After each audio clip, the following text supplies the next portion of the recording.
Hello there, welcome to episode 62 of Never Mind the Bullens. My name's Mike Peters, this is your bite-sized Everton podcast and vodcast. And it's the first episode in the 62, including this one, that we've done where I've actually been to a game at Goodison Park. This whole project started during lockdown, essentially because I was bored, but it had been a project that had been sort of gestating for a while, and then started at lockdown, seeing the obvious opportunity to do it because I had loads of time on my hands. But it's nice to be able to do it having actually been to a match and do some proper reaction of having been there last week apart at the friendly at Old Trafford. But yes, first time at Goodison at a competitive match in 17 months and 13 days, if my maths is right. And it was all quite poetic, really, because normally we park the car near the Top House pub. For those of you familiar with Goodison will know your geography there. We park outside a friend's house who lives there. Unfortunately, he'd had some issues with his parking passes because of the council. There was a massive delay, and so we couldn't park there. So I ended up having to park all the way, having dropped my mum and dad off, park all the way down towards Richard Kelly Drive, Cherry Lane, well beyond where the Clarence used to stand, all the rest of it, and walk back up and walk through Anfield Cemetery, which many years ago, when we used to go on masse, and we used to pick, my nan used to come with us, and we used to pick another old lady up. There wasn't space for us in the car, so me and my brother, who I know listens to this, will remember this well, we were dropped off at the top of Queen's Drive and walked through the cemetery. And having not done that for many a long year, it seemed weirdly poetic to have done that on Saturday. And as I walked through the cemetery from Cherry Lane and up sort of to the brow of the hill, the roar got louder and louder. It genuinely did. It was becoming more and more visceral, and the sort of the hairs on the back of my neck started to, well, what hair I've got, started to really sort of stand on end, and you could hear the chants and all the rest of it. I've no idea where they were coming from, which bit of the ground. I think they might have been near the park end. I can't honestly tell you whether they might have been on Priory Road or what, but anyway, you could hear them more and more visceral. Got into the ground about 20 to 3. And it was just weird. You're thinking, it's been this long, but actually it felt completely normal to be back, and almost like sort of the last 17 months almost hadn't happened in a way, because conversations were just almost picked up where they left off, and it's the same gang around you, and it was just brilliant to be back on the Gladys again. And then 5 to 3 comes, and my mate Graham, his assistant, drops the siren, and then Zcars comes on, and everybody's singing. The roar was so loud. It's the loudest roar I've heard at Goodison in a long time, and actually drowned out the music. It was that loud, and that was like, oh my goodness, we're back.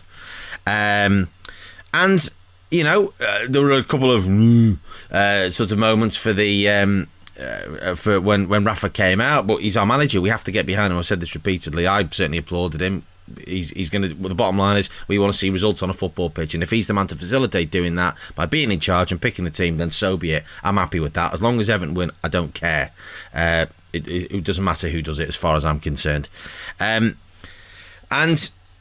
we're off to the races. First 15-20 minutes, we actually looked a brighter team. I do worry about Southampton, I have to say. I'm a bit concerned about the players that they've sold, some really key players, and the ones that they've got in, whether they'll do the job that they need to. But I was massively impressed by Gineppo. I thought he was absolutely exceptional all afternoon, and sort of embodied what we kind of need in terms of pace and width and threat and all the rest of it.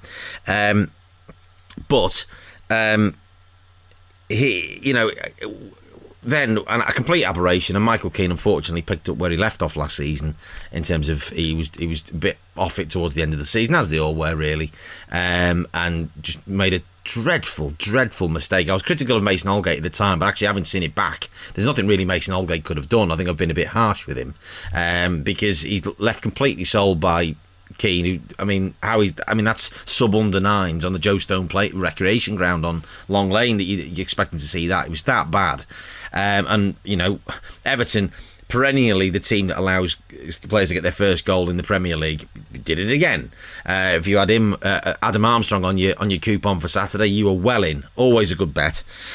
Finished it very well, and then we just seemed to lose our heads for about 20 minutes. We just didn't know what to do. You could see shoulders are dropping. There was just sort of obviously a few grumbles and boos from the huddled masses that were there, and rightly so, because it was just.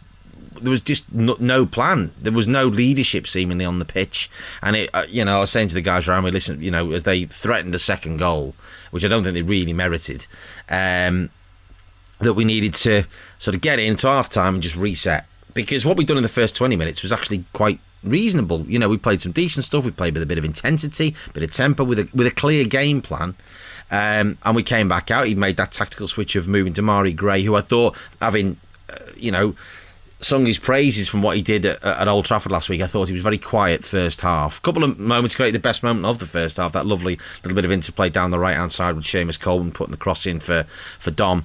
But he just didn't quite get involved in the game. I mean, obviously asked to play as a number 10, Richarlison out wide and going at the fullback, and it didn't kind of work. So that tactical switch gave him more freedom. The other one was to play Luca Dean much further forward.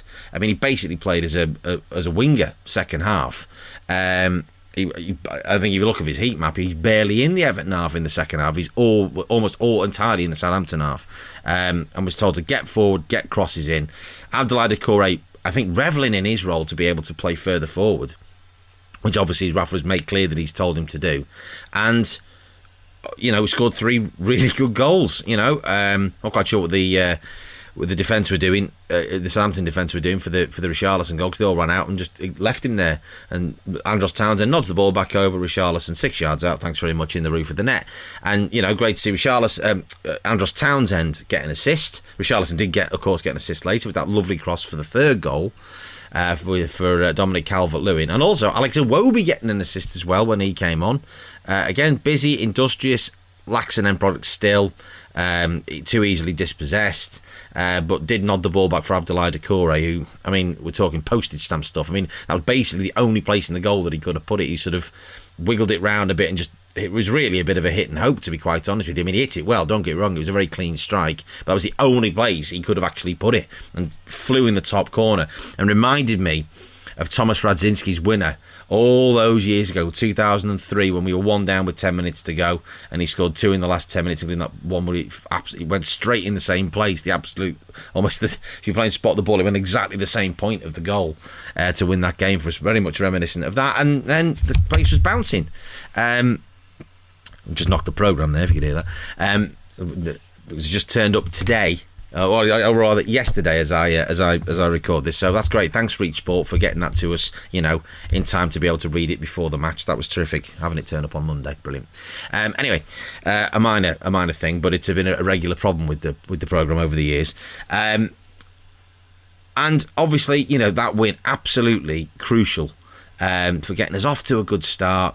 I still think we're short in areas. I think we know that. Obviously, I sort of managed to, without realising, sort of distill, sort of some of the, I think, a general sort of feeling around the fan base in the run-up to the season in episode 61, talking about the sort of the sort of general antipathy and apathy towards where we're at in terms of all the FFP stuff. And there's a couple of very, very good pieces on The Athletic about the malaise, which puts it far more eloquently than I could ever do, but about the pre-season malaise, and also where, in terms of where we are in terms of FFP and how that is really restricting us financially. But the bottom line is we are short of bodies. I mean, let's not forget, we did play the game without 5 first teamers. Ben Godfrey, the biggest miss. I mean, he's almost the linchpin of the team now. After a year, he's been that good.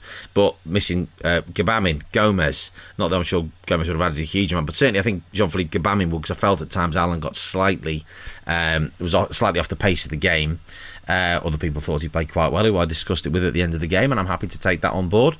But, add another 5 first teamers into that, and actually we've got the basis of a good team. Obviously, Moise Keane, I think he'll get more goals this season if he stays, because of the way that we're playing. It's to get the ball wide, get crosses in, and I think he will really revel in that, getting in there and getting on the end of things, because we can't expect Dominic Calvert-Lewin, having barely had a break, and the same with Richarlison. He'll have to be rested at points to be able to, just carry us this season again. We've got to have more than that. So hopefully by the time I speak to you next week, after the Leeds game, that we'll have actually, got a couple of bodies in, because we don't want to be doing all the business in the last couple of moments of the season now, do we? But fingers crossed. But obviously we're not prepared to be ripped off for players, and we need to make sure that we get the players that we need.